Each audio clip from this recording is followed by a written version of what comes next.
तो ये साजिश बाहर से हुई, अंदर मीर जाफर और मीर सादिक बैठे थे, अंदर थ्री स्टूजेस बैठे हुए थे, इन्होंने इनके साथ मिले, और भी इसके अंदर लोग मुलव्वस थे।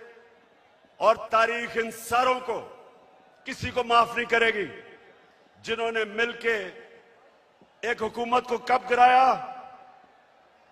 मेरे पाकिस्तानियों, ये सुने, हमारी हुकूमत को तब गिराया जब हमारी हुकूमत की, और मैं चैलेंज करता हूं, सबसे बेहतरीन पाकिस्तान की परफॉर्मेंस तहरीक इंसाफ की हुकूमत की थी। हमारी इकोनॉमी सही तरफ जा रही थी, 5.6% पे हमारी इकोनॉमी बढ़ रही थी।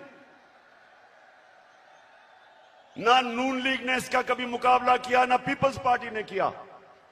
हमारी एक्सपोर्ट्स रिकॉर्ड पे थी, कभी पाकिस्तान की तारीख में 32 अरब डॉलर की एक्सपोर्ट्स नहीं हुई। कभी पाकिस्तान में इतने बाहर से डॉलर्स नहीं आए। 31 अरब डॉलर रेमिटेंसेस बैरून मुल्क पाकिस्तानियों ने हमें भेजी।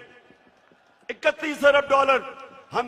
हम जब हुकूमत में आए थे 19 अरब डॉलर थी, और पाकिस्तान की तारीख में सबसे ज्यादा पैसा हमने इकट्ठा किया